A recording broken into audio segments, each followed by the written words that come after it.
while.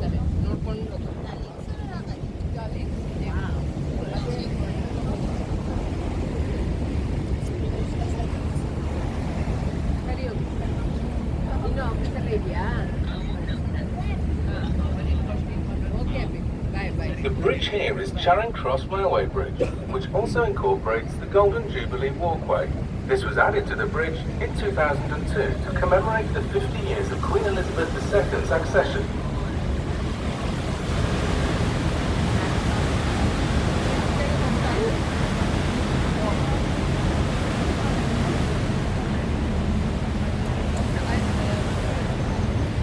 Through the bridge on the right-hand side, the first building there is the Royal Festival Concert Hall, built for the Festival of Great Britain in 1951. The other buildings further along to the right are the Queen Elizabeth Concert Hall, incorporating the Purcell Rooms, and the Hayward Art Gallery. These were built in 1967 and 1968 respectively.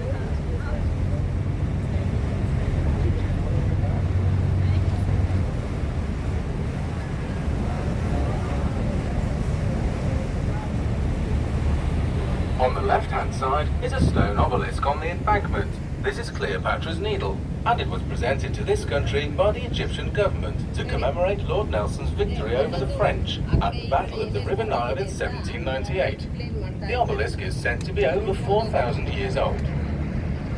The building with the clock on top is Shell-Mex House, built in 1931, and next to it is the world-famous Savoy Hotel, founded in 1889 by Richard D'Oyly Carte.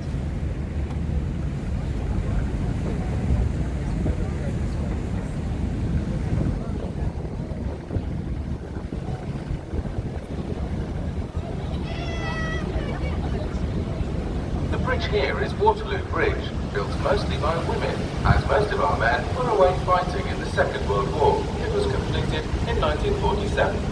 Through the bridge on the left, the building with the green dome is Somerset House, built in 1786 as a residence for the Duke of Somerset. In later years, the building housed the Admiralty. Over to the right, a large concrete building is the National Theatre, opened in 1976.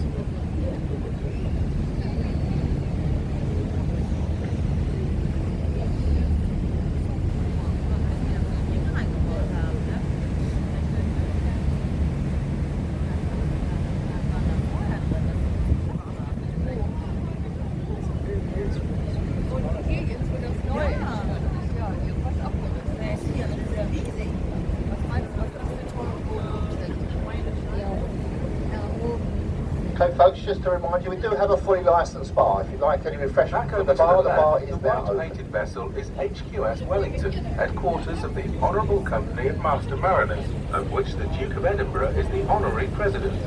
By the stern of the Wellington, you will notice an archway. Just past the arch on the pavement, either side of the road, you will see two silver dragons.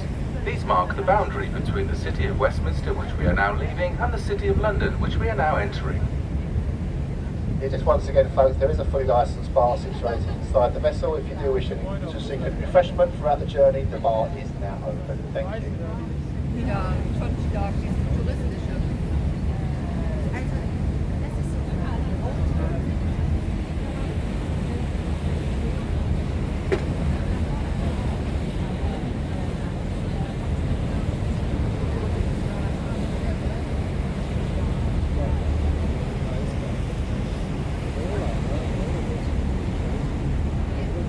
On the right-hand side, you will see a building with the word OXO on the top. And OXO, for those of you who don't know, is a small beef stock cube used in cooking. At the time the building was constructed, there were very strict laws governing illuminated signs, and so to get around these, the architect incorporated the name in windows, which at night time are illuminated in red. On the left-hand side is a building with a steep black roof. This is the old City of London School for Boys, attended by, among others, Sir Winston Churchill, before he went on to Harrow. The school was established in 1837. The building dates from 1882. On the corner to the left is Unilever House, headquarters of Lever Brothers, the soap and detergent manufacturers, and was completed in 1931. Das ist der Kurs.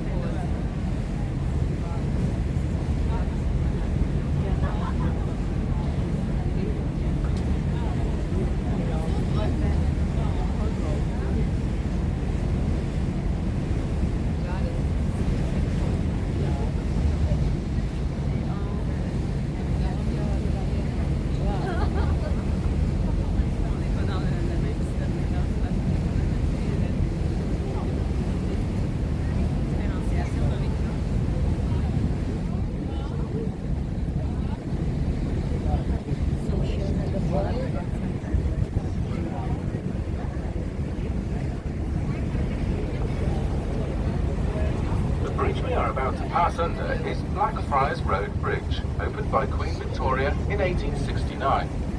You will notice the tops of the abutments resemble church pulpits. They were built in this fashion to commemorate Blackfriars Monastery, which stood on the north shore to the left in the 13th century.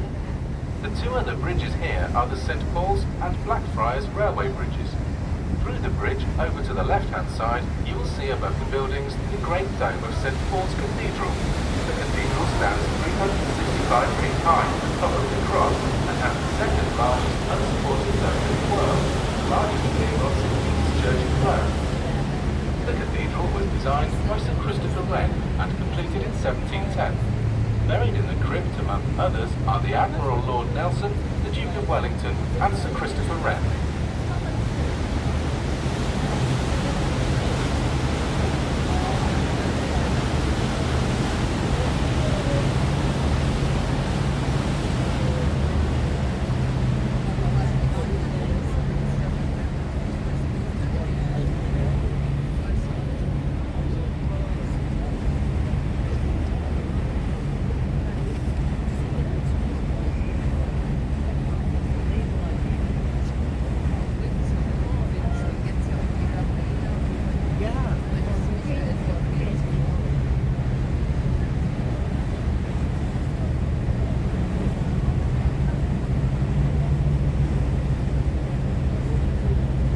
The large brick building on the right with the tall chimney is the Tate Modern Art Gallery.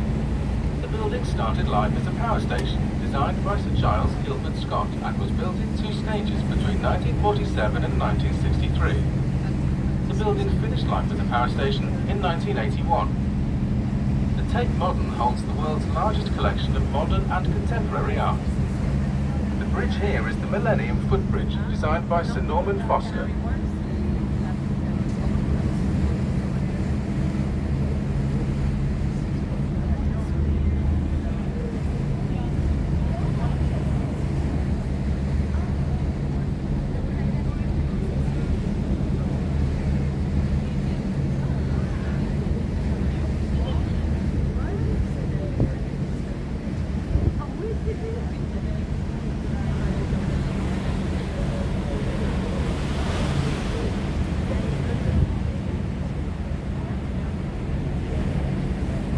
Over to the right, you will notice a building with a thatched roof.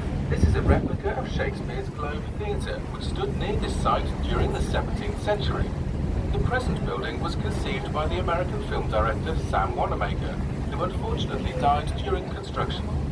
The project was then taken over and completed by his daughter Zoe.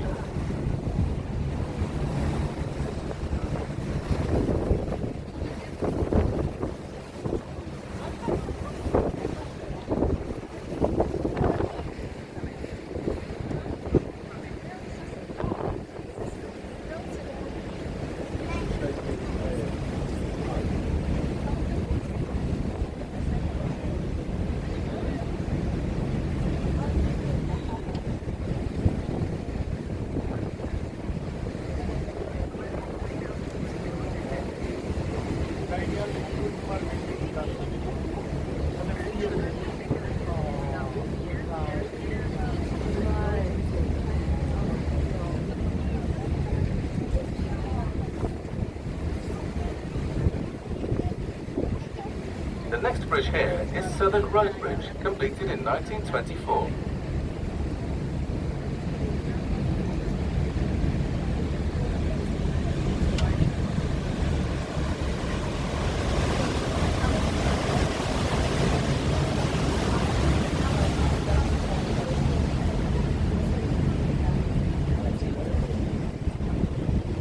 Over to the right, in the corner by the next bridge, you will notice a public house. This is the Anchor Tavern of Bankside. The pub dates back to the time of William Shakespeare, and part of the original pub can still be seen today. It is said that Shakespeare used some of the rooms of the pub as dressing rooms while his plays were being performed at the Globe Theatre. The next bridge is Cannon Street Railway Bridge.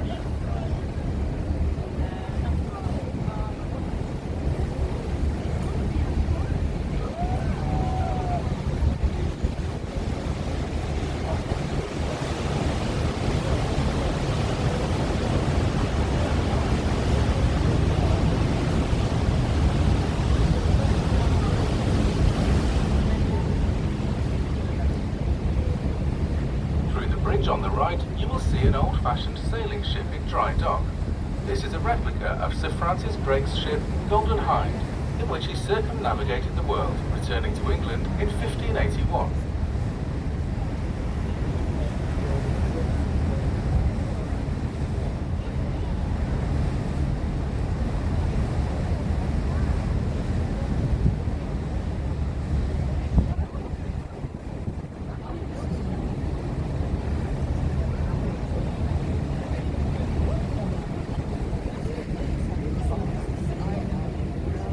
The bridge ahead of us is London Bridge. There has been a London Bridge on this site for nearly 2,000 years. The current bridge was opened by Her Majesty the Queen in 1973.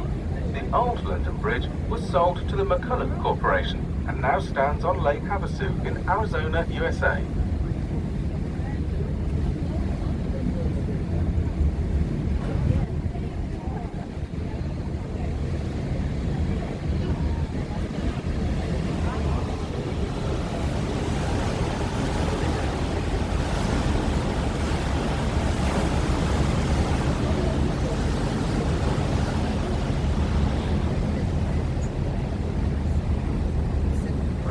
On the left-hand side, between the buildings, you will see a tall stone column surmounted by a golden ball of fire.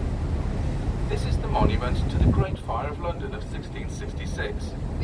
The fire started in a baker's shop in Pudding Lane, and if the monument were to be laid down in an easterly direction, it would reach the spot where the fire started. The monument was designed by Sir Christopher Wren and completed in 1677.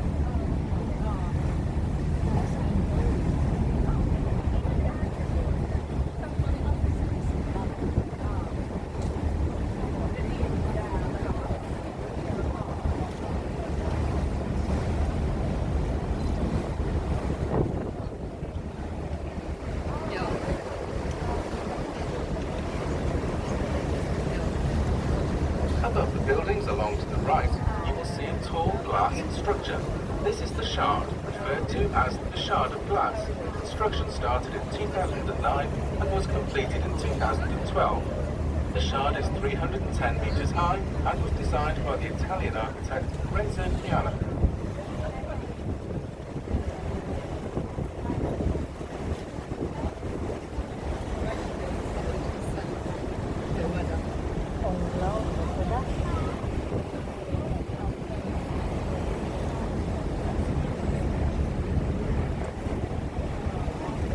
Over to the right-hand side, the warship is HMS Belfast.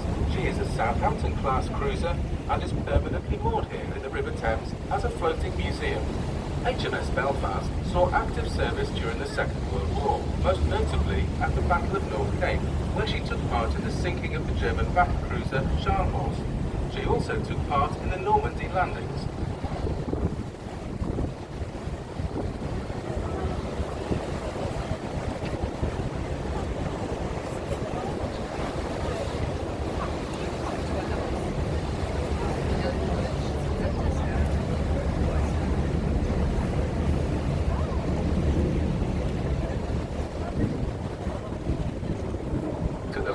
Side, you can see Her Majesty's Tower of London. The construction of it was started by William the Conqueror in 1067. The oldest part of the tower is the centre with the 4 towers known as the White Tower or the Keep. This was built by William the Conqueror and the other parts were added by subsequent reigning monarchs. In its time, the tower has been a palace, a fortress, a prison and also the Royal Mint. In the river wall you will see the bricked-up entry to the Traitor's Gate. Through there, many famous people have passed to await their execution on Tower Hill, or if they were of royal lineage, they would be executed on Tower Green.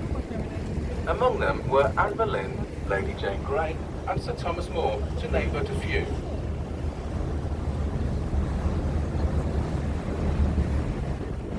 Sieht toll aus mit dem roten Fuß. Schön, ne?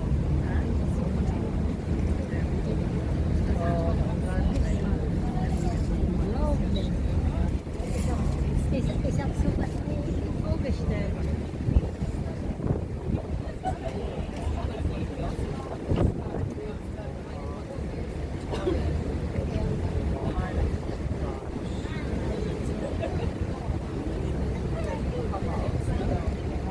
bridge here is Tower Bridge, opened in June 1894 by the then Prince of Wales, later to become Edward VII. The bridge was built in a Gothic style to blend in with the Tower of London. The two centre bascules can be raised to allow tall ships their free entry into the other part of the Port of London. The bascules each weigh 700 tons. Through the bridge to the left is Tower Hotel. A bit further along, you will see the entrance to St Catherine's Dock, constructed by Thomas Telford and completed in 1826. The old warehouses you see inside the dock at one time stored ivory, tea and silver. They are now private apartments.